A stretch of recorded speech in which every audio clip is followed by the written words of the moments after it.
Hi, my name's Steve Holt, editor of TKC Mag and TotalKitCar.com.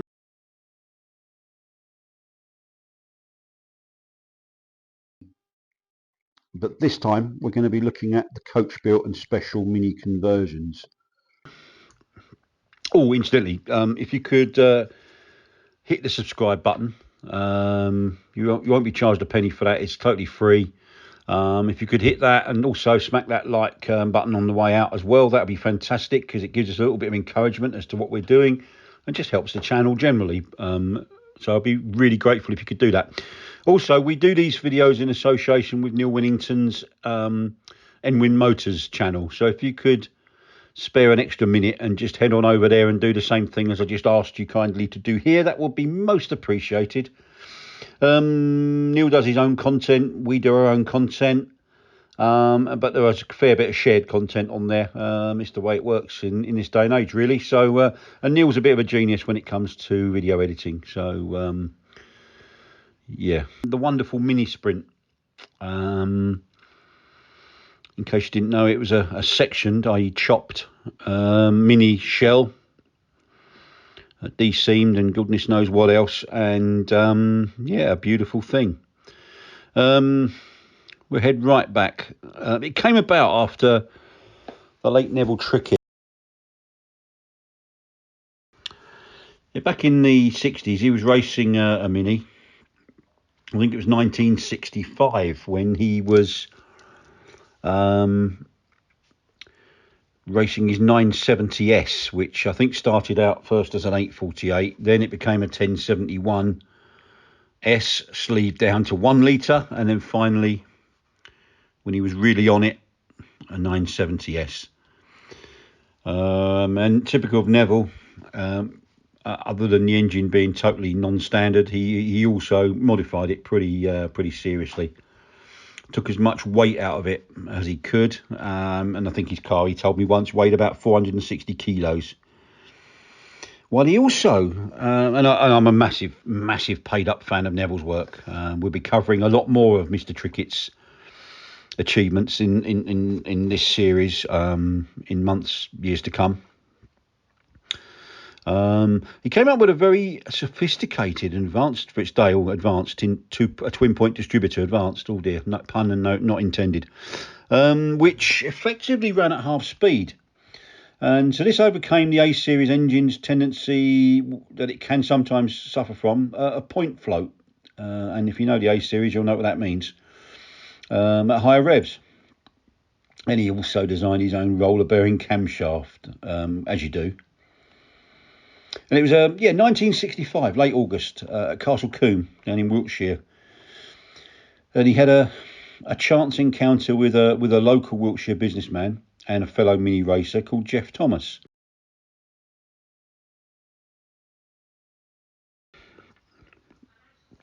Anyway, it's that cleared up. So anyway, Jeff was running one of these establishments, and it was called GT Equipment.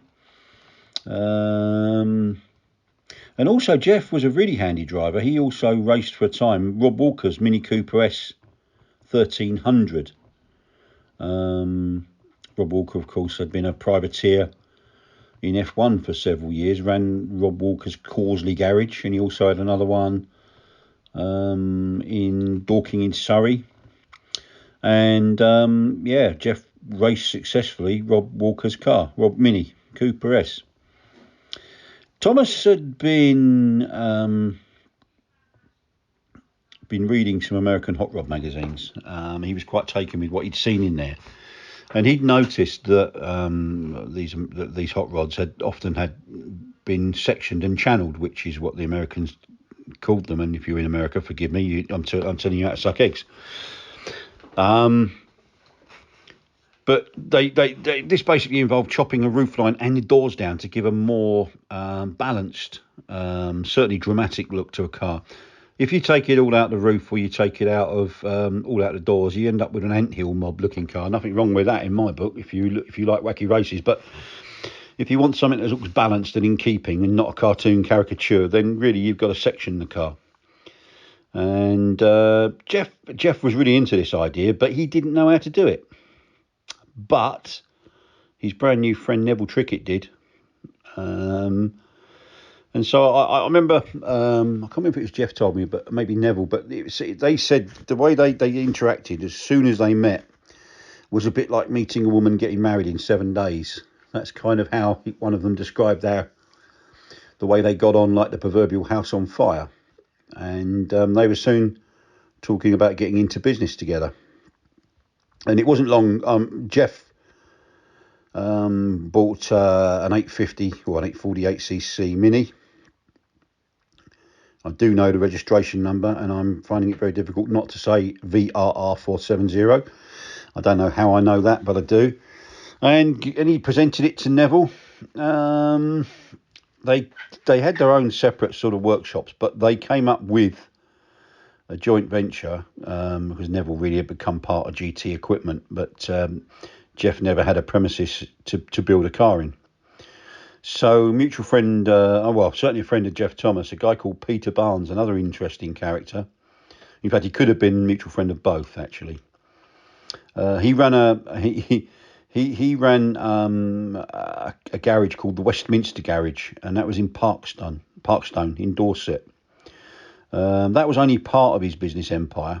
He's best known. Apparently he was a real character.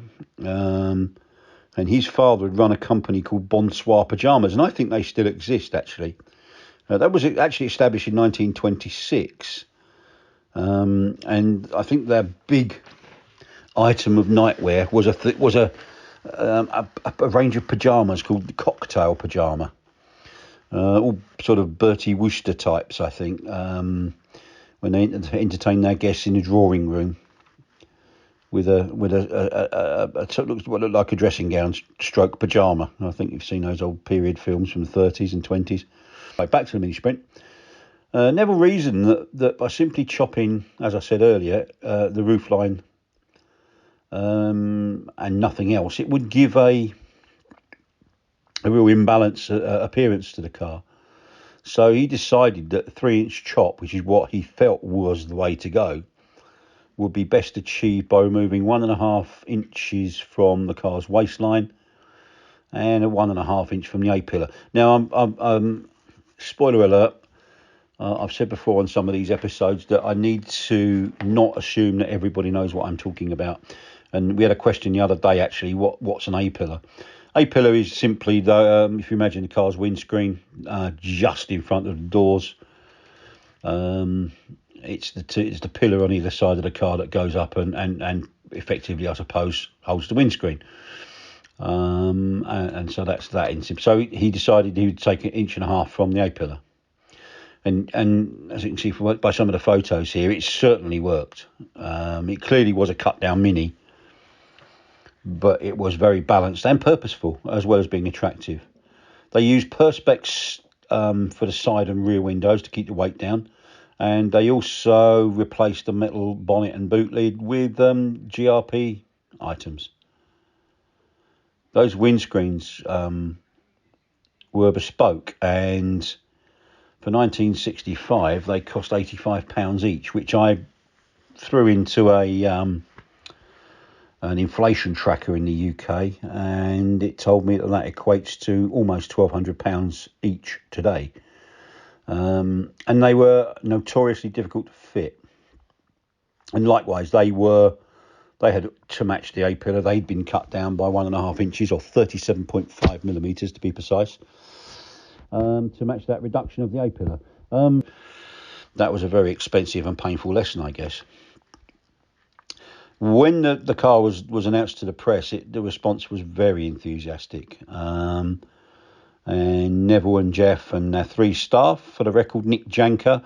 Now, Nick had spent or went on to spend an awful lot of time, part of his career, with Neville as Neville's assistant. A really nice guy, a really clever guy, and a good engineer. Another guy called Mike Sparkman, and a chap called Robert Haggis Lisa, known to all and sundry simply as Haggis. And they all worked beavered away on that first demo car, but they rapidly outgrew Barnes's Westminster Garage, and they moved to a larger premises in Christchurch in Dorset, not far from Bournemouth.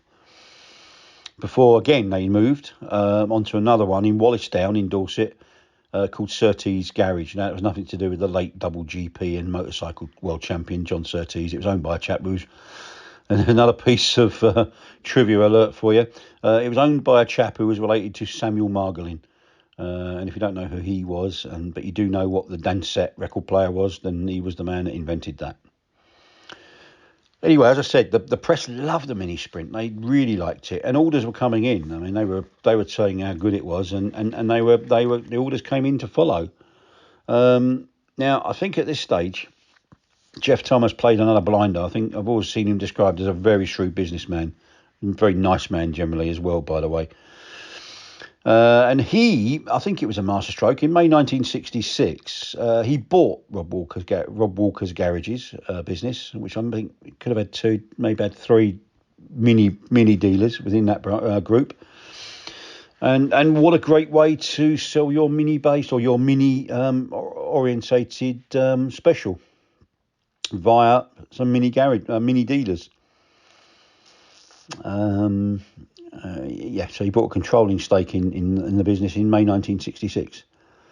The company had at various times, incidentally, Walker's Garages been dealers for Alfa Romeo, Mercedes-Benz, Porsche, Austin and Jaguar. But the masterstroke was the Mini association, ready-made outlets with a good name of Rob Walker behind them. And in fact, the Rob Walker's Jeff owned the business effectively, but it remained autonomous. And I think the chain's buyer immediately placed an order for 30 mini sprints that he could sell in those dealerships. They moved actually then, Neville and Jeff and team, they moved to Walker's largest workshop at the Causley near Warminster in Wiltshire. But in a move where was a surprise, I suppose. But Neville and Jeff were ambitious. Jeff was more of a businessman and had other sort of plans and things he wanted to do, while Neville was in demand, not only from designing his own projects, but working for other people. And I suppose it was a surprise, but it wasn't a surprise if you sort of get what I'm trying to say. They sold the project in 1966, December actually, late 1966, after they'd made approximately 85 mini sprints, and they sold it to a very swanky Mayfair in the centre of London company mini dealership called Stewart and Arden. And I think, as Jeff said, Neville told me, I think by then we were all pleased to be out of it, was his description. And I remember reading something, read something that Jeff had said about when he was talking to another magazine about the Minisprint. He described it as the production process as aggravation. Jeff and his brother Graham concentrated on building up the Walker Garages, and I think before they were done, they had 14 branches, even taking on a Lotus franchise too. So much or so successful were they that the business was floated on the London Stock Exchange in 1972, and they continued to go motor racing as well under the Rob Walker Racing Team banner. And our personal highlight, Jeff told me, was a British Grand Prix win in 1968 in a Lotus 49B, driven by Joe Seifert. Anyway, what did the Minisprint do next? As I said, Stewart and Arden were an interesting company in their own right. They're founded by Gordon Stewart and William Ardern in 1911, would you believe? After seeing William Morris's first light car at the London Motor Show 1912, they are said to have placed an order for 400 cars, so they weren't messing around. And they quickly rose to the position, lofty heights of being the largest Morris dealer in the southeast of England. They were based in central London, first in New Bond Street and then in Berkeley Square in Mayfair, so hardly shabby, those two locations. And they had a very large distribution centre at the Vale in Acton. And in total, I believe they had 10 dealerships across the London area in key places. I think Forest Hill, Catford, Ilford, And some of the sites also had service centres and some had petrol stations. So it was a very lucrative business. Although a partnership, I think Stuart was the controlling controller of those two of the partnership, and he was, I guess, regarded as the boss. But he died in 1952, and a guy called George Upjohn took over as chairman of Stuart and Arden, and he was in charge and probably in control of buying the Minisprint or signing the cheque for the Minisprint project. And one interesting change that they made immediately was they put a space between Mini and Sprint, whereas Jeff Thomas's and Neville's version was Minisprint, one word, sometimes with a capital S on the Sprint, even though it's one word. So for some reason they put I suppose to sort of like differentiate slightly, although it's clearly the same car. And the second thing they did was delete the DIY kit option, which was a shame.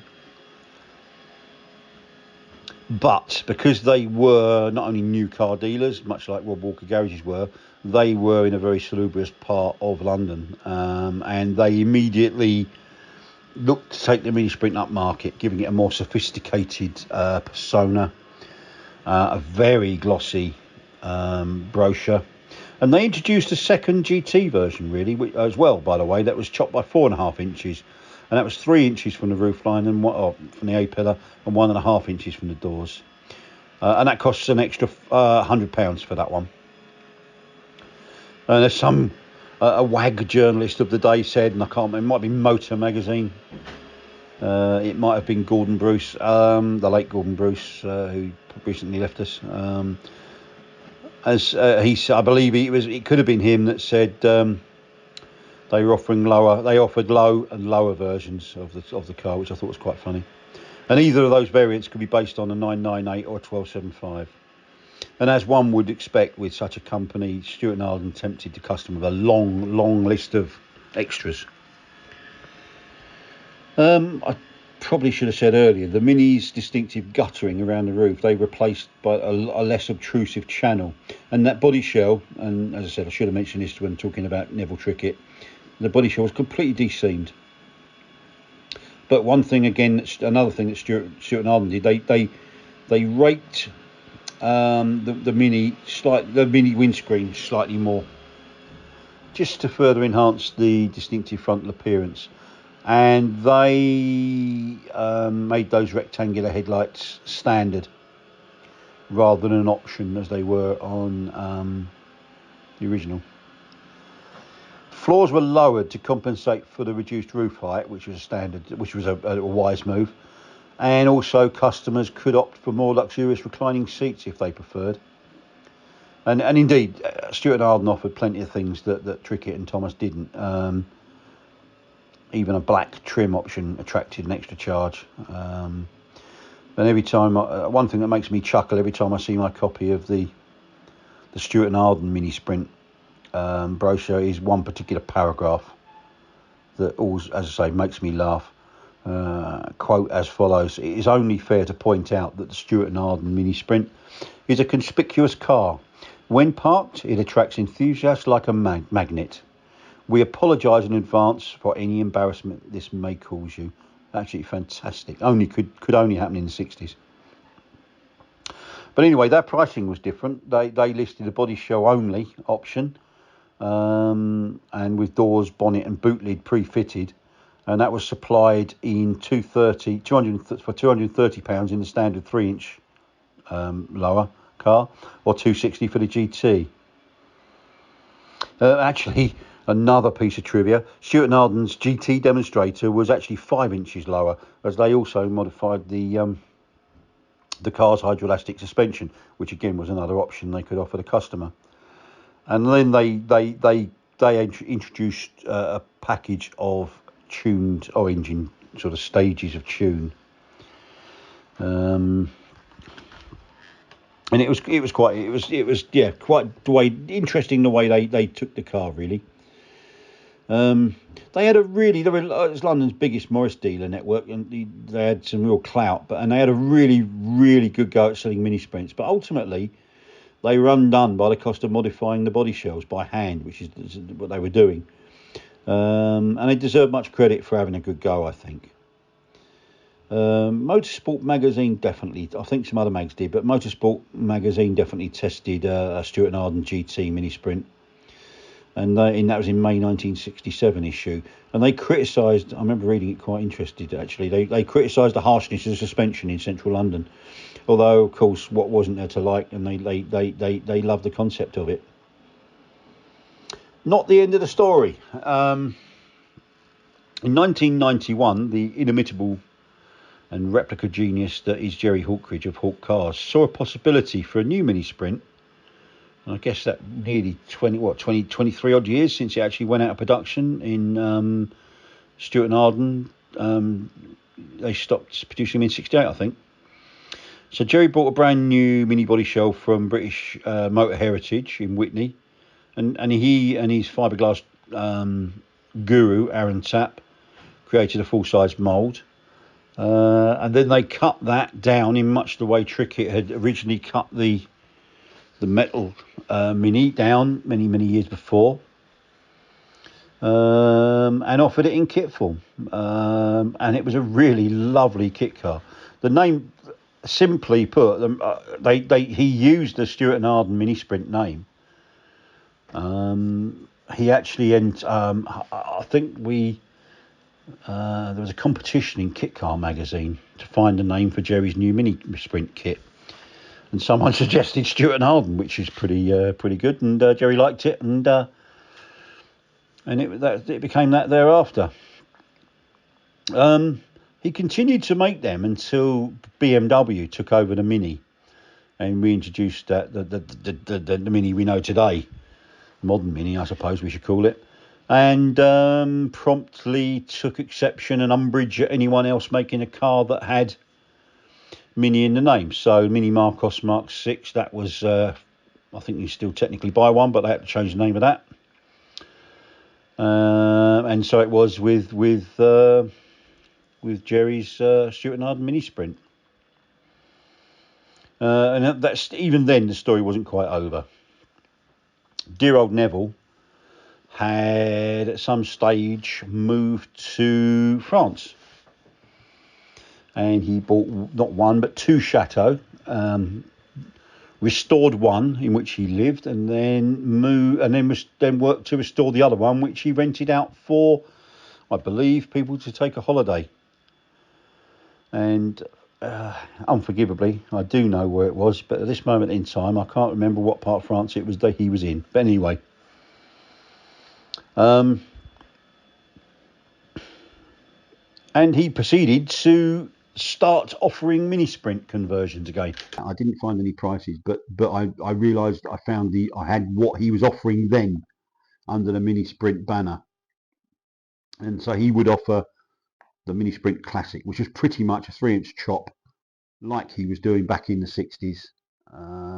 He then did the Minisprint R, which was the newer version, and looked more like his MSR Racer version. So that was probably, I'm not sure if he was going to the extent of 7-inch chop, but it was certainly a lot lower in stature than the classic or the standard version. And then he did the Minisprint Custom, which, as the name suggests, was anything you wanted within reason. He used to say that you took your Mini to him to be sprinted, which I loved. But he was very adamant. Neville was very set in his ways, knew what he wanted, and more importantly, knew what he didn't want. And so therefore, if you took him, he worked on the basis that he'd trust you to take him a suitable mini body shell, and that could have no rust in it. He was very adamant. I'd heard stories of him sending people away if they took him a body that was not fit for purpose, as he described. He wouldn't entertain the fact that 80 odd years of age he wasn't going to be a body shop technician and prep your car for painting or anything like that. That wasn't what he was doing.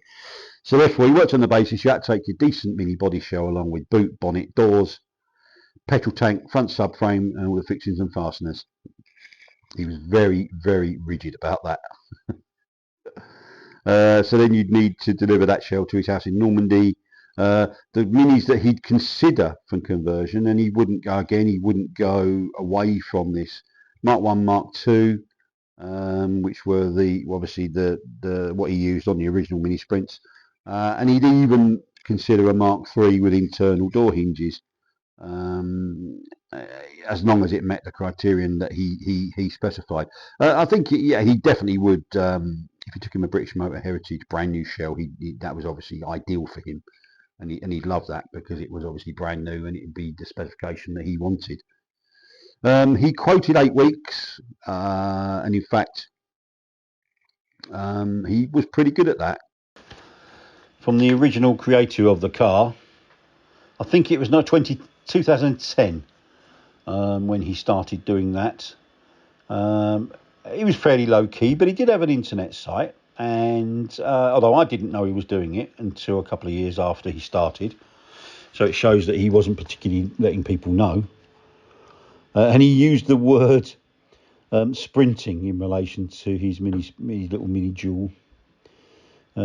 Prices certainly were a lot higher than they were 54 years before when he first started, but he wasn't charging the earth, and he was still doing them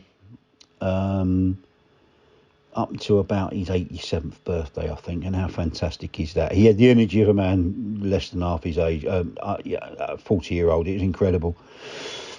He offered 3 versions, actually. He offered the Minisprint Classic, which was just... he kept the gutter in place. And it was like of the original style of Minisprint, 3 inches lower. Then he did the R, which was more like one of his race versions and chopped and lower. Not sure it was 7, but it might have been 5 inches lower. And then he did the Minisprint Custom, which, as the name suggests, could be whatever the customer wanted within reason. So to get your which, regardless of whichever version you wanted, to get your mini sprinted, Neville required, and he was very firm on this. He wanted a prepared, non-rusty mini body shell, along with the boot, bonnet, doors, petrol tank, front subframe, and all the fixings and fasteners you could get off the car. So the customer was expected to do an awful lot of work on it. And it's coming, when you think too hard, you can't remember something. I stopped thinking about it, and I remember he was in Normandy, but I cannot remember the town or the village. But he was in Normandy, and you could take Neville a Mark 1 or a Mark 2.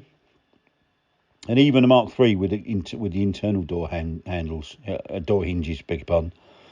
And even at a push, he'd accept a brand new BMH body shell if that's all you could or wanted to use. He took around 8 weeks to complete the conversion. And then you got a call from Neville to collect your Mark II Minisprint. And yeah, what a fantastic thing. And I know a guy, I live in East Sussex, and a man that lives in the next village to me, a farrier by profession, a mini enthusiast. He took his Mini there and he had a whale of a time. It was fantastic, he said. And that's the car here with the registration plate KVS 423, the Primrose Yellow car. And in fact, Nick also had an original Minisprint, so he had one of each. Which well, the job that Neville did, even in his 80s, was superb, really, absolutely superb. And that's it. Neville sadly passed away. I think it was 2020 or late 2020. I believe before the pandemic, he had a place. He spent half the year, the latter years of his life. He spent half the year, I think, in Thailand. And the lockdowns, pandemic that came along in 2020 prevented him from returning to France, I believe. And again, I'm guessing here. He sadly passed away. It may have been in Thailand. I don't know if he did get back to France, but he may well have been Thailand. And that was very sad to hear that of Neville's passing. He was always very kind to me. He was always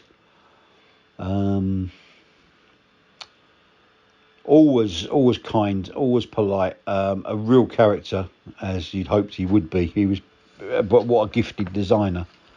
and I do miss talking to him. He was very. I did a feature on in TKC Mag in about 2012, and he was very happy to be involved with that.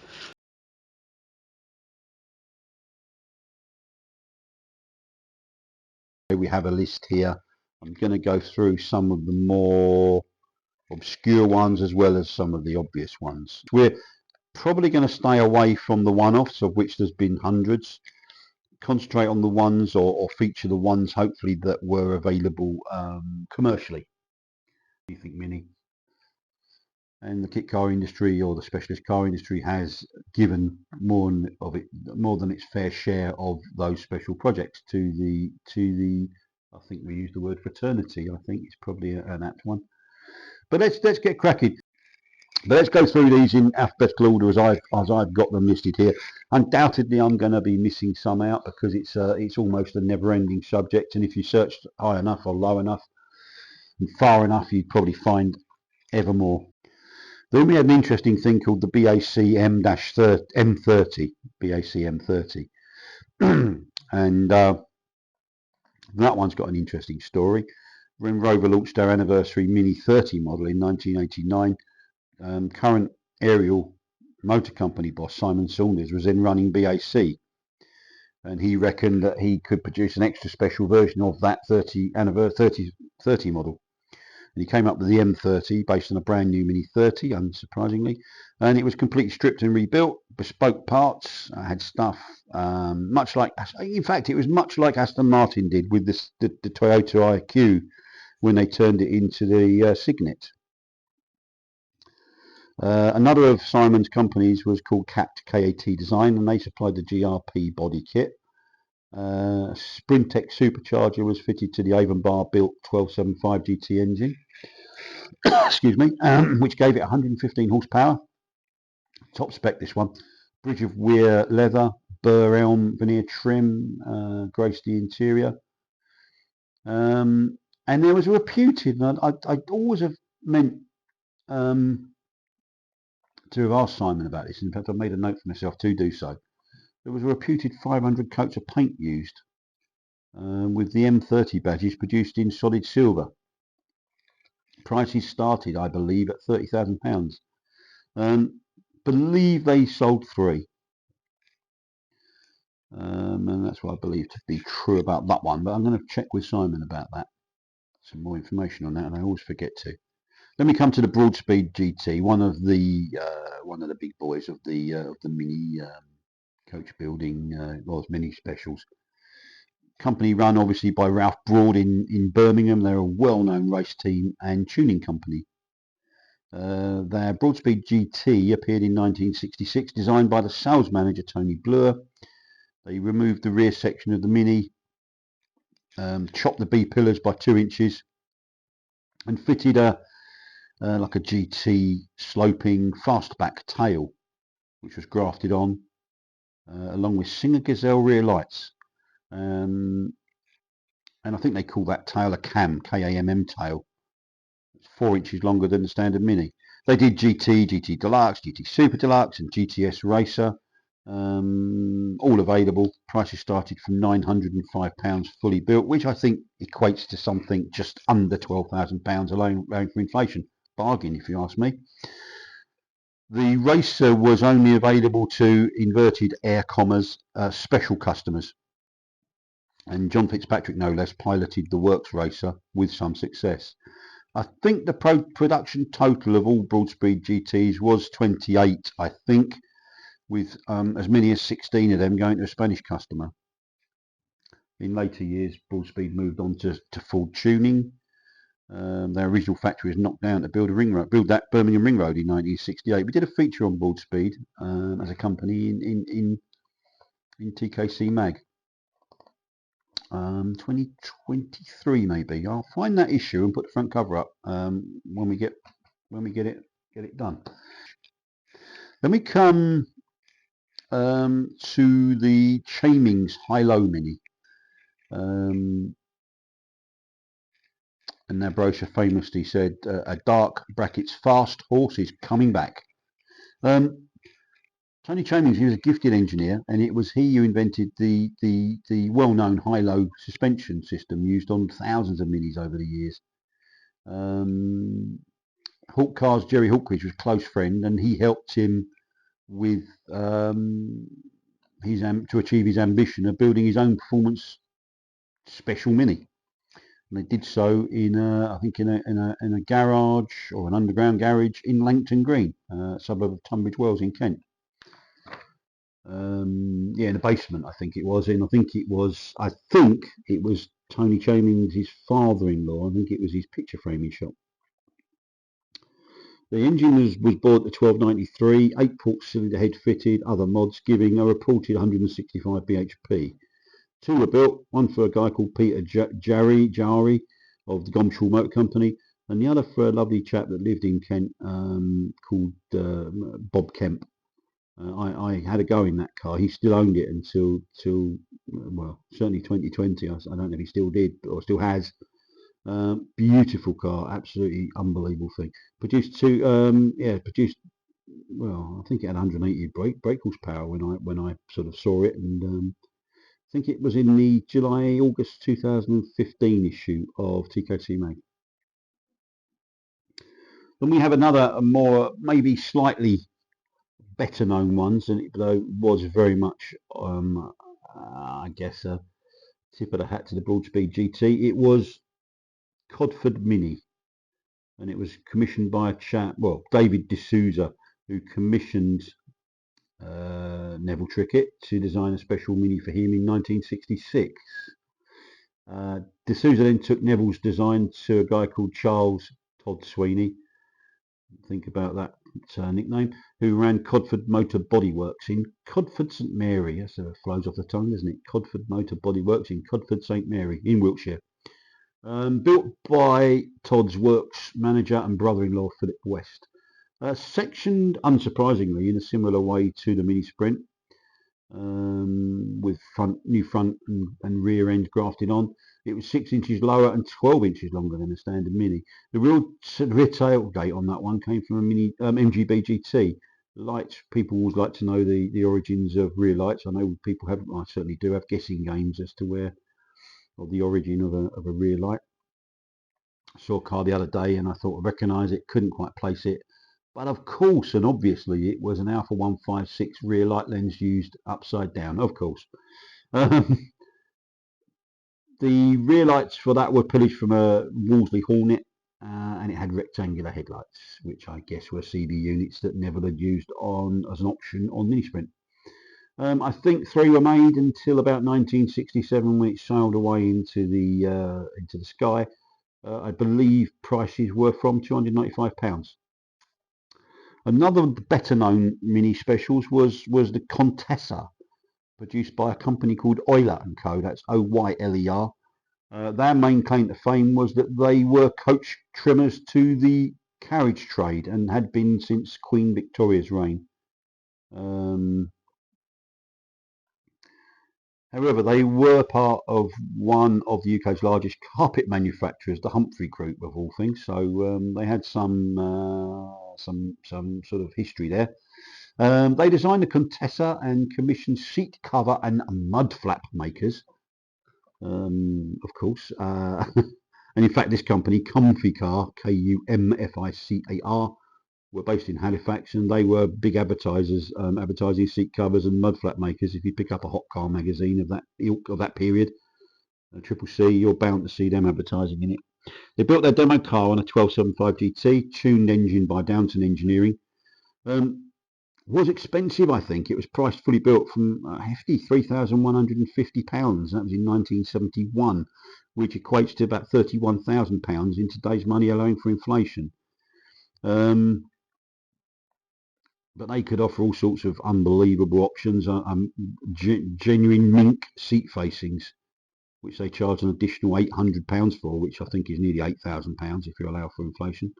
The top of the range Contessa Gloria, which came with air conditioning and Sundim comfort glass all round, was I think over £4,000. So that was almost like a limousine type thing. Then we come to another famous company called Crayford, Very, very well known and well regarded company. The idea came 1961. They did the Crayford Minisprint. It's not anything, nothing to do with Neville and Jeff Thomas. Neville Crickett's and Jeff Thomas's Minisprint, of course, but this was officially launched in 1963.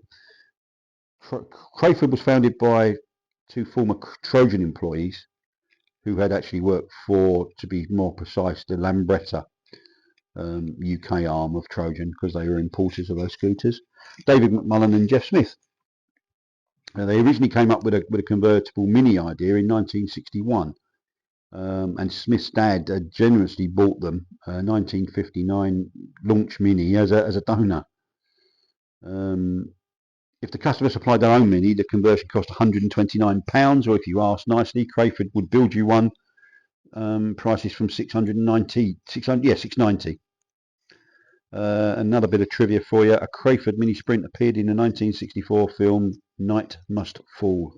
Passed me by that one, but it was in that film. Crayford, of course, has a notable place, excuse me for the cough, in UK specialist car industry, really in history. And at one time they had 16 dealers in the UK. They were based in Westerham. And there's there's some, well, not new builds anymore. They've been there for a long time, but there's some Muse type houses in what were the Crayford Works, and they still tip their hat to the Crayford with some of the little street names, which is quite good. They offered that Minisprint, I think, as recent, it's still a long time ago, but 1983.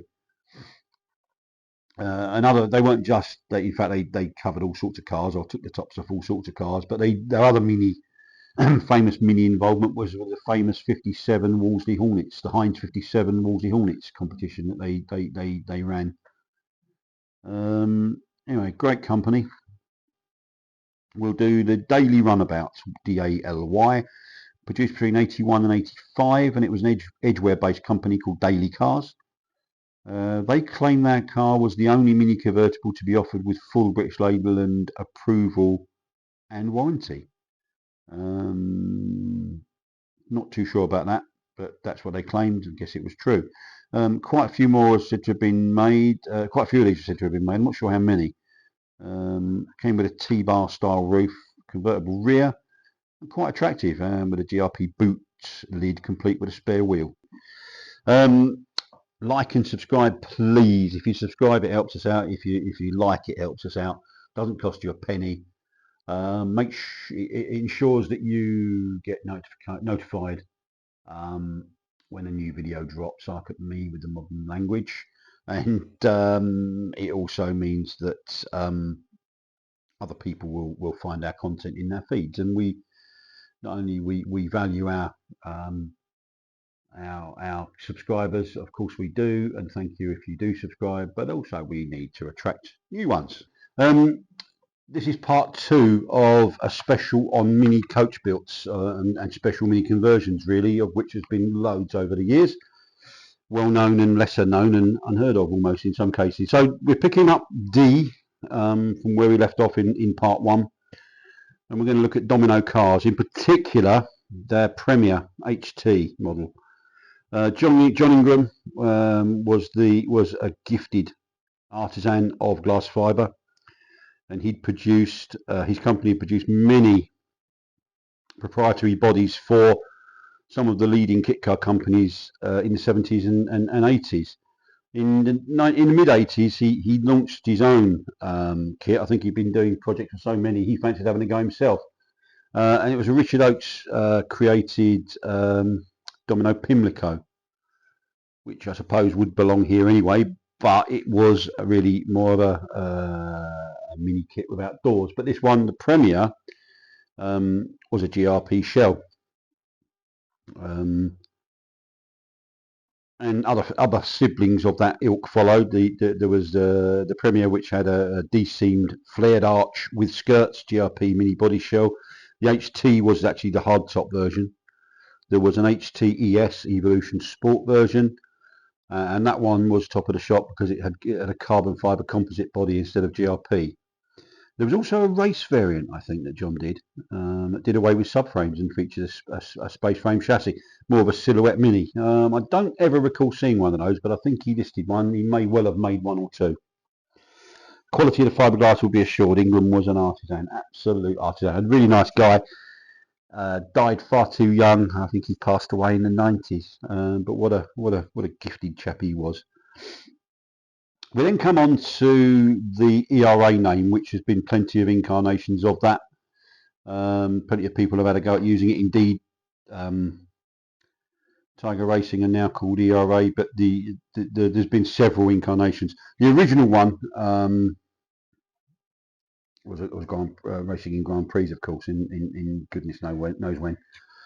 Not my field of expertise, that one, I'm afraid. But anyway, the ERA Mini was the work of a chap called Ken Nightingale, who ran a tuning and accessory shop. It was called Ecurie Rossignol Accessories, a very exotic name for Birmingham. And Rossignol, I believe, is a form or type of bird, or is a bird in French, which gave us the ERA name.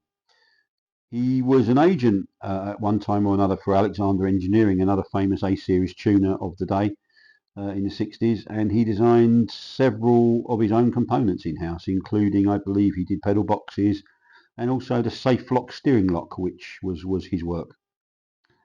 He also liked the idea of creating his own car, as many people do, of course, and he did a restyle kit for the Austin A35, turning it into, of all things, I've never seen one, if he ever made one, an Alfa Giulietta look-alike. When the Mini was launched, 59, Nightingale rushed off and bought one of the early ones. Ordered one pretty much out of the gate, and he restyled that too, and came up with front and rear ends, and also a fastback rear styling. And he used restore bucket seats in it as well, I think. Anyway, it was to be badged actually as a Kieft, as he was friendly with Cyril Kieft, but only in the end he marketed it under the ERA name. I believe about 10 were produced between 1960 and 69. Another ERA name was actually the work of one Dennis Adams. It's not related to Ken Nightingale's earlier ERA Mini. This was called the ERA Turbo. Big power, luxurious money, no object specification. Cost was hefty though. In the late 80s, I think this one was £12,000, which equates, probably allowing for inflation, to over 22,000 today. And we then hit an interesting vehicle called the Euxton Caraboot, which EUXTON Caraboot, which was produced by Euxton Coachcraft of Lincolnshire. And this was a weird mixture of mini, camper van and a boat. Yeah, really. Except 4 people, so it was a camper van type thing. Retained the mini base and track of the original Mini, but had a device fitted to the top of it that you could unscrew and use as a rowing boat, I believe. Euxton's advertising blurb was entertaining, and they had a wonderful strapline on their brochure stating that the Caraboot was the complete mobile holiday unit. Join the mobility without hotel worries, it continued, which I always thought was quite amusing. Apparently they sold 3 and they were priced from £460 back in the day. Then we come to the FRA, Fast Road Accessories, I think they were called, Newcastle based kit car company, really. They did the FRA Mini. They also took over the Sabre Sprint as well at one stage. The guy behind the company was called Max Hall, and he came out with the FRA Sportsman, which I think the company name was the Toy Shop. It was an automotive emporium called the Toy Shop for obvious reasons in Newcastle upon Tyne. Excuse the accent. He teamed up with Stephen Crabtree, who was the erstwhile manufacturer of the Sabre Sprint. And it was the FRA Mini, basically, also known as the Sportsman, was a GRP body shell that used a Sabre Sprint floor pan. He did several variants of it, including a convertible called the California and a hatchback called the Mirage. And I think he made about 35 of those various incarnations of it. He also did a very natty half mini-like trailer that he towed behind the Sportsman to various kit car shows in the 90s. We'll touch the Fletcher GT here. It was obviously the descendant of the Ogle SX1000, which is one of the greats of the specialist mini scene. But after David Ogle was tragically killed in a motor accident, it lay dormant for a while. But in the early 1967, it was taken over by well-known boat builder and toy shop owner, a guy called Norman Fletcher, who restyled slightly the Ogle with a reworked front and a rear end. And he wanted something to keep his workers, his boat builders, occupied during the winter months. So he amalgamated a couple of designs that he'd been playing with to create the Fletcher GT, retaining the mini donor base. He did offer this one in kit form, actually. Explored the possibilities of motorsport. One of the 4 cars he produced was raced quite extensively by well-known and very handy Mini Cooper racer John Handley. I think he qualified 3rd overall at the Nürburgring 500-kilometre race in 1967, running in 2nd place, I think, until the engine blew up, which was a bit of a shame. Would have been a real giant killing that. The Fletcher GT looked like having a rosy future. Excuse my French. Excuse my slip up there. Future, especially when he got an order for 30 cars from a Swiss dealer. However, defeat was snatched from the jaws of victory, really, because BMC couldn't, whatever the reason, supply the required brand new mini components, and thus that really caused the project to fall apart. And the fact that the Fletcher boat business had really taken off. That really unfortunately put pay to the Fletcher GT, and they abandoned the project. After I think just those 4 were produced, which is a real shame. We've talked about the Hawk Stewart and Arden Minisprint or Sprint. I think Jerry Hawkridge produced around 20 of those beautiful little GRP Minisprints before the cease and desist note came from BMW about the use of the Mini name. Let's now talk about one of the greats, the Hooper Mini. Hooper Motor Services Limited. They actually produced their last Coachbuilt limousine type car, which they were very famous for Coachbuilt Bentleys and Rolls Royces.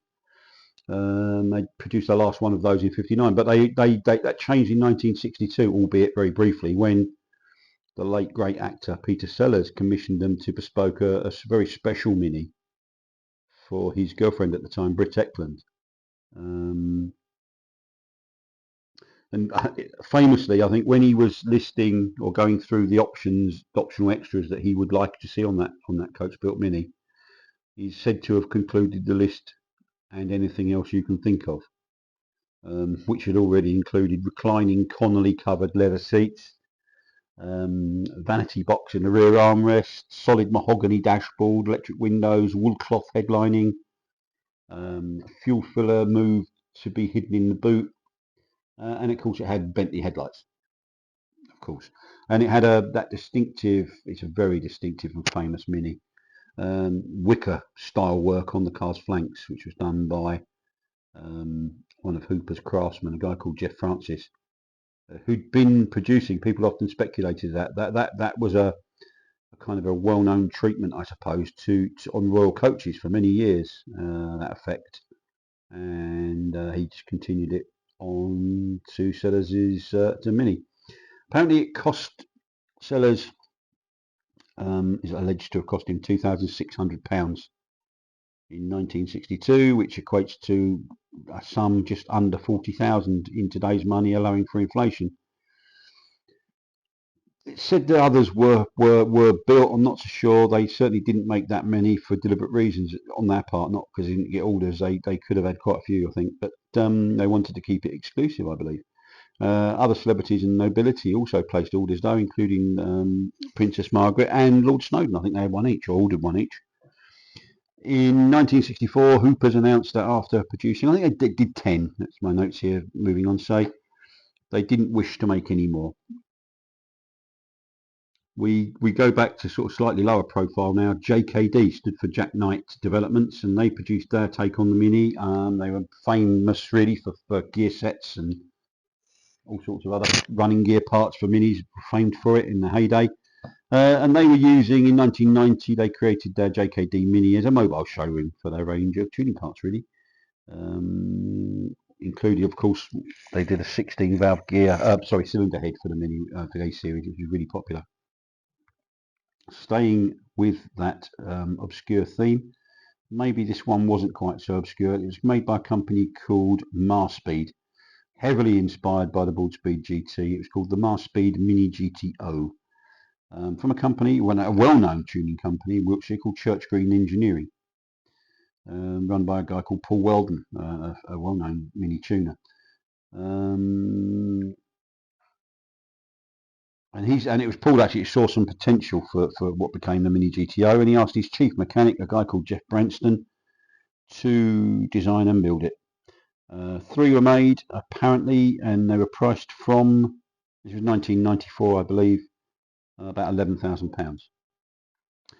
We come then to the Minus, which was a proper kit car company with proper pedigree, created by former Lotus engineer and Status Motor Company founder Brian Luff, but it was productionised by his friend and also fellow ex-Lotus man, equally talented and gifted engineer Keith Lane.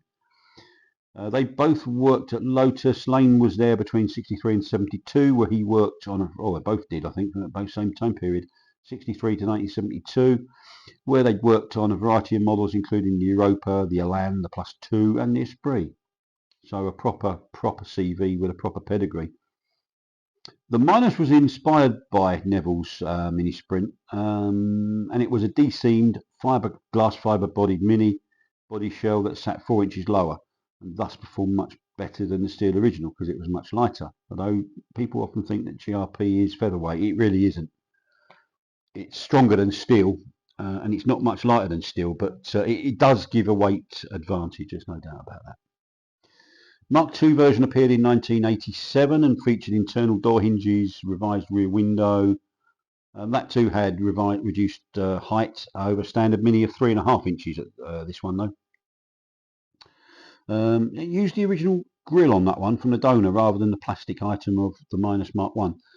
As many as 230 of these were sold, and the project briefly reappeared in the mid-noughties in the hands of a company called 224 Engineering. I think they were located in Evesham, and they intended to offer kits. They took a stand at Stoney in 2005, but sadly nothing more was heard of that. If you haven't already done so, here comes the business bit. Haven't already done so, please consider subscribing. I think I was looking the other day. I'm writing this. I'm always in magazine mode. I'm recording this at late January 2025. I should stipulate that. And I was looking at the figures again the other day, which they might as well be upside down on a page as far as I'm concerned. However, I did pick up one part. I think we used to have a 22% of people viewing our video that's actually subscribed. Come on, guys, we can do better than that, surely. It has gone up a little bit, I have to say, but we're still below 30%. So if you haven't already done so, please click that subscribe button and the little all thing that comes down with it, because then you'll be sure to be notified next time an episode is dropped. Hark at me with the modern lingo. And even if you don't want to listen to it, at least you could subscribe, and then when you got notified, just press delete. But it would help us out greatly, and as would hitting that like button, that thumbs up button. That's a fantastic one to help us really help us out with that. We're now on to N, so we're going to talk about a little thing called the NJC Mini, and NJC stood for nothing more imaginative than Nick, John, and Charles. They were based in Kingsbury, Northwest 9, and they had ex-Wood and Pickett trimmer within their staff, and he was described as being a genius of the needle and the sewing machine. His name was Maurice MacDonald. Their Mini, unsurprisingly, was inspired by the Wood and Pickett Margrave, but it was equally highly specified, included speakers in the headrests, no less. Rolls-Royce style headlining, Had a digital dashboard. How they did that for the day, but they managed a Rolls Royce, an Aston Martin style digital dashboard, electric windows, and a sunroof with Sundime glass, which I think was by Triplex back in the day. Mentioned air conditioning, and it had a telephone by all accounts. 1977, it had a mobile telephone. It was probably fitted in the boot, given the size of how big the battery must have been, but it had a phone anyway. Vauxhall Ventura headlights, which was all the rage back in those days, I think, and the body shell was deseamed. It was pricey though, because at £7,000, which equates today, allowing for inflation, for £30,500. If you compared that £7,000 with a Mini Cooper S of the day, which cost 2,428, so that's probably why they didn't sell very many. Then we come on to the Ogle SX, or Ogle 1000 SX. This was produced between 1962 and 64. It came from the iconic design company, founded and initially run by David Ogle. David was killed in a lightweight version of the SX on his way to Brands Hatch to give a demonstration of the car, ironically, one day, and it was in Welling, I think, that he had his accident, and that kind of put the company, understandably, into a tailspin.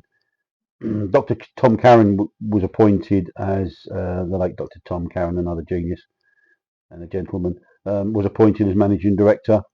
Two other directors came on board. John Augier, Buxley Chickens was one of his enterprises, and Sir John Whitmore, the famous racing driver in the 60s.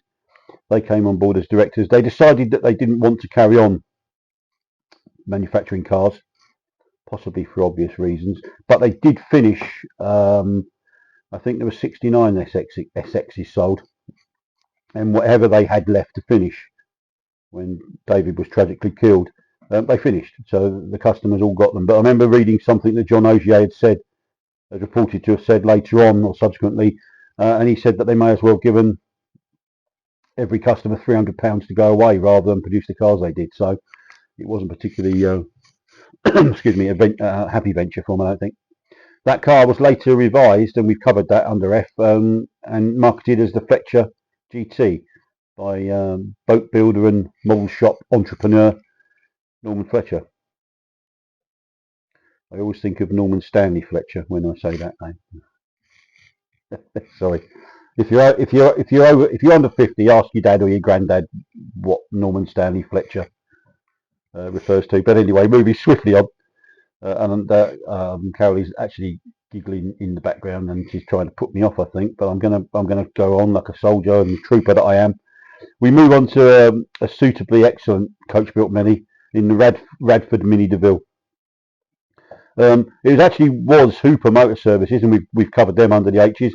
They began the craze really for luxurious minis after Peter Sellers commissioned that famous car for his then girlfriend Britt Eklund with the Rolls-Royce type wicker sides on it. Hooper actually made a decision, rightly or wrongly. It was a moral decision on their part, and I've always admired them for it. They built 10 and they refused to make any more. They could have probably sold 110. Hayley Mills was very upset that she couldn't get one, I think. But she went elsewhere. I think Chris Humberston built her one. But Harold Radford decided that he might as well fill the void. So he kind of stepped into that. Harold Radford Coach Builders Limited, to give the company the correct name. They were former Rolls-Royce and Bentley dealers and had been coach building luxurious limousines since 1947. So they were well placed to, when we're talking luxurious, they were well placed to get involved in that market. Dear old Harold, he liked the idea of building special minis, and he came up with the idea for what became known as the Mini DeVille. And it was available initially in three forms: an entry-level version called the Deluxe, which was quite interesting, but that was the entry level. There was the Bel Air, which that one did actually have the wicker style side treatment, and the Grand Lux, which was adorned with every extra known to man, including Connolly leather on the seats and electric windows and very thick pile Wilton carpeting, probably shag pile in that one.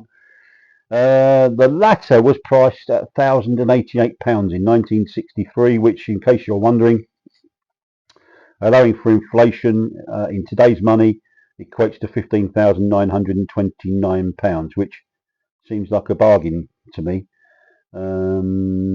Obviously doesn't allow for other factors, so it's probably, once you took all that into account, it would be priced accordingly, I would think. They did a Mark II, which featured several amendments, and then they announced a DeVille GT, which, as the name suggests, was a sportier version. That came in 1965, and it featured a one-piece steel hatchback, which was a useful addition or useful conversion. Ringo Starr, the Beatles drummer, bought one, and you may recall from the film, well, one, I can't remember which film it was.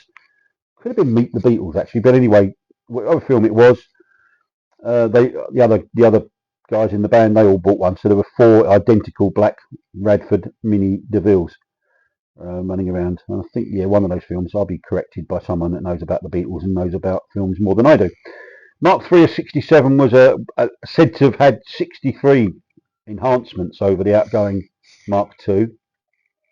But then initially Radford used the services of Speedwell for their engine tuning requirements, before, I think, when Sprintsel went off to do his own thing, they moved engine business to Downton Engineering with Daniel Richmond and his Mrs. Bunty, who called a spade all right, but I think she called a spade a sledgehammer, actually, from what I've read.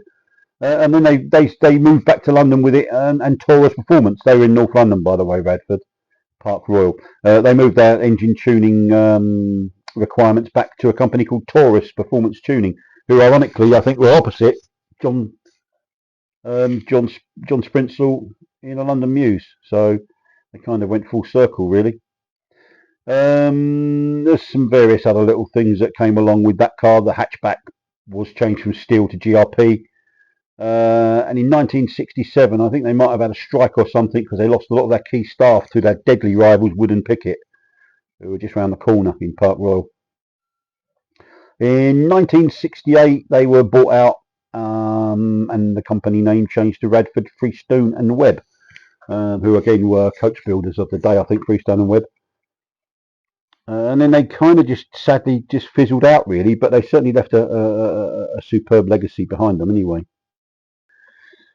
The one that did sell, or the panels for it did sell in quite good numbers, was the Ridgeway Sports Mini, and that came from a fiberglass company, excuse me, based in Farnham in Surrey, called Glass Fibre Engineering, and they made a replacement GRP front end for the Mini, complete with a pre-fitted mesh grille, and that was the princely sum of £24.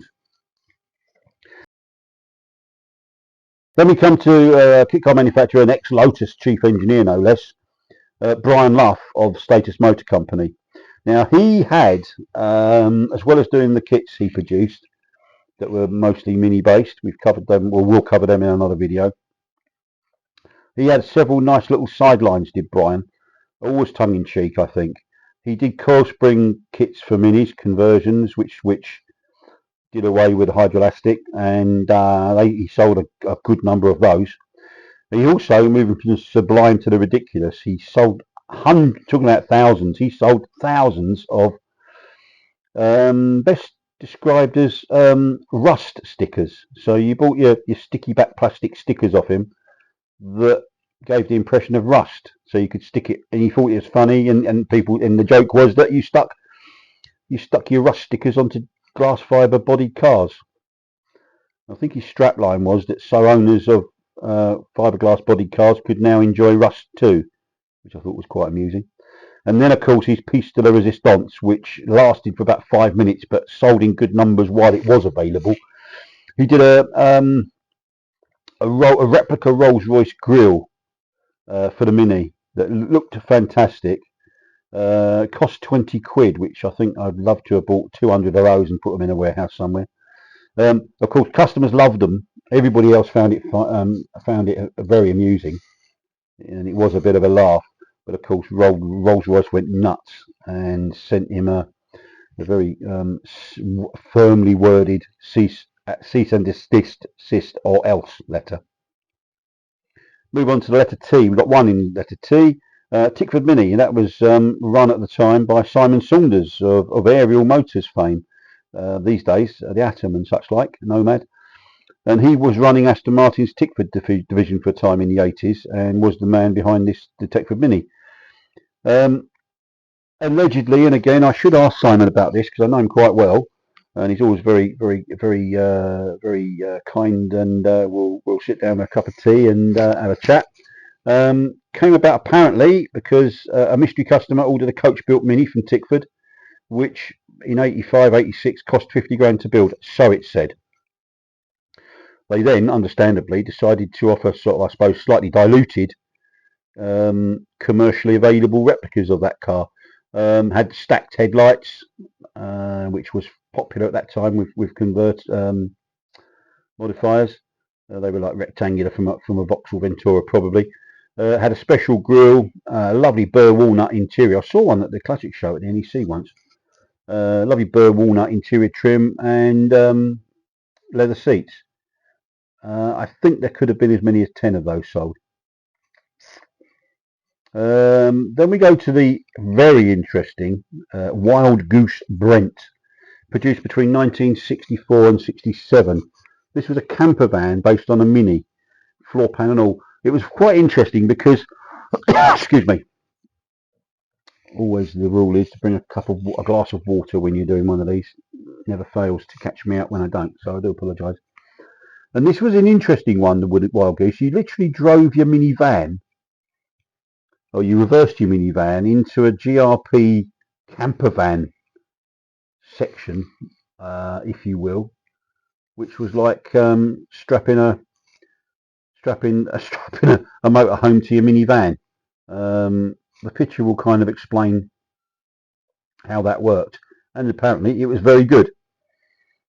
It had a vertically extending body. Once you got the main body on, the body extended, had a little push button on top of the dashboard, and it gave it like a pop top roof system. Loads of space apparently inside. You had a customer in the 60s got a dining table, a wardrobe, a bed, a 2-burner Elton hot plate, and 4 seats for the dining area. So it sounded like a home away from home. Designed by a chap called Ted Bennett, and it was aimed at retired couples who like minis and exploring, according to the advert. A Mark II version called the Popular 2 had a vinyl roof, and then there was a Popular 3.5 variant. I'm not sure where they got the half from, and that had an extra single berth or single bed, so you could take the family with you.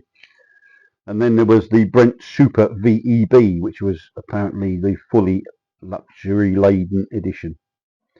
It was available as a kit, and you bought that from Wild Goose Worthing Limited as a conversion kit for a minivan at £425, or from 1966. I don't know why they didn't do it before, but from 66 they offered fully built versions from £840 or £998 for the Super VEB luxury version. Oh, thank you. Sorry, just interrupted by a glass of water. Shame it's not a cup of beer, but there we go. Moving on to another very famous Coachbuilt Mini called the Margrave, made by Wood and Pickett, in the coach building capital of Britain, Park Royal, and also home for Guinness UK, I think, wasn't it, for a long time? Anyway, former Hooper employees, Bill Wood and Les Pickett. Their normal work, or run-of-the-mill, well, there was nothing run-of-the-mill about Wood and Pickett, that's for sure, but their normal work in the 60s was producing special trimming jobs on Rolls Royces and making the interiors no less for the Ford road-going GT40s.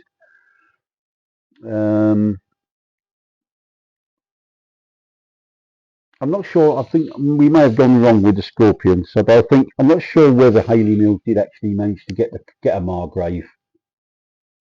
Maybe she got a Margrave and she also bought a Scorpion. I'm not sure, but certainly the Sir John Mills connection certainly put Wood and Pickett and the Margrave in front of more people than not, really. They certainly did want to buy a hooper. They were one of the celebrity guests, or sorry, celebrity clients who really wanted a hooper, but the first 10 managed to get that, and that was it really. WP Wood and Pickett called their Mini the Margrave, and it was direct rival to Radford's Mini DeVille. And again, it had every imaginable extra that fitted, stuff like extra lights, bright work, reclining leather seats, very deep pile carpets, walnut fascia for the dashboard, electric windows. It cost less than the Radford at £950, which equates to $13,460, allowing for inflation today. Although many of the extras or the options that you could add to a Radford came as standard on the Mini DeVille, so it probably was half a dozen of one and 6 of the other, really. They also offered a faux Landau type rear conversion with a padded vinyl roof and like a porthole rear window, which the custom car fraternity liked on various cars back in the day.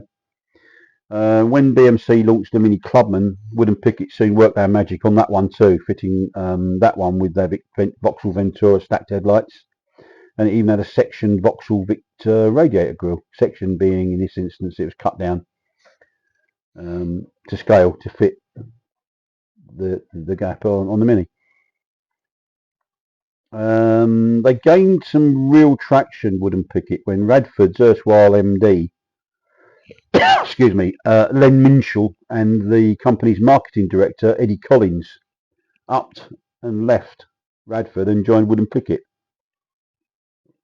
And in doing so, it was said that they brought a lot of Radford's customer base with them. I'm not sure if that's true or not, but there certainly were plenty of celebrities all doing Margraves. It's probably the main Mini magnet in terms of celebrity custom and appeal. Mick Jagger was said to have bought one, Sir Elton John, or pre-knighted Elton John, and even the Sultan of Brunei are said to have bought Margraves. The prices for top spec cars cost £2,500, which is about £35,000 in today's money, and several reputably cost over £10,000, which, for those that are interested, equates to about 141,000, probably nearer 142,000 today. That version was known as the Margrave Elite and was distinguished by Mercedes-Benz headlights. They had Wood and Pickett had several requests for a hatchback conversion, but they never relented and never agreed to build one. Although one wealthy customer, I think a Belgian customer, asked for and got an opening rear door, and that became known as the Gordon Mini, and replicas of that were planned, but I don't believe that came to anything either. You can read all about these cars in Jeroen Boug's excellent series of books called Maximum Mini. Before we finish, a couple of little extra points to add, really, bit of extra value for you, really. In my opinion, one that got away, if we're talking about Mini Coachbuilt and Mini conversions, one that got away and should have done better than it did was the Auto Boxer. That company, that name Auto, the company was run by brothers Dave and Tommy Gornall in Lancashire, I think, and they were quite well known for the quality of their glass fibre, and particularly for doing the bodies for, if you're familiar with the Beaufort, they produced the vast fiberglass bodies for that car, and lots of them. And the Beaufort was always known for its fine glass fibre work. And they also, of course, produced a car that was years ahead, really was years ahead of its time, the Auto Duo, which I don't know if anyone at MCC or Smart was aware of the kit car industry in the 80s or had noted the Auto Duo, but it was so far ahead of its time, and it could have been an 80s version of a Smart 4.2, I'm sure it could, but and it should have sold in those numbers as far as I'm concerned. Lots of people rate that car very highly, but the Boxer was a very underrated thing. Didn't, I think, sold a handful, and I'd certainly check that out, Google that, and see what comes up. And we're going to put a photo here. Neil will put a photo of the Auto Boxer and see what you think about that one. But people often ask, what was the first? We may as well deal with this here. Several people have asked what was the first mini base kit car. some conjecture on that, but the train of thought really always settles at a project or a little car called the Butterfield Musketeer in 1961. So he was the guy that did it, a guy called Richard Butterfield, was quite quick out of the traps there when, bearing in mind, the Mini came out in 59. And I'm pretty confident, and so are other experts. I'm sure Jerome would agree. I think he has. We've spoken about it before, that the Butterfield Musketeer could well be the first mini base kit car. His little project was offered as a coupe or convertible. He used all new Mini engines, either the 850 or the 848 or the 1000, and other components from the Mini, obviously, and they were all mounted into described as a strong multi-tube chassis. Don't know if it's true or not, but an ex-Hooper Motors trimmer is said to have done the trim and interior for Butterfield. He was based at his father's Dovecote nursery business in Nazing in Essex. Only 4 were made, but I guess that was down to price, because at 848 quid indeed, it cost twice as much as a brand new Mini in 1961. Not particularly conducive for good sales, I wouldn't have thought. It is definitely a pioneer, and it was of the first of many hundreds of mini base kit cars, as we know. But obviously the later kits, or the kits that came after it, were the ones that really cashed in on the Mini's obvious appeal. But it'll go down, and it has its place in history. By 1963, Richard was done with his Musketeers. Shame he didn't sell three Musketeers. He sold, well, there was 4 Musketeers, I think, at one stage. So anyway, quite apt, really. Anyway, that's enough of that waffle. Thanks for visiting. I look forward to welcoming you again next time. Thank you for giving me a chunk of your day to listen to me going on about Coachbuilt Minis, part 3. Wherever you are in the world, I hope you're having a great day, and I look forward to welcoming you again next time. Many thanks for visiting. Thank you.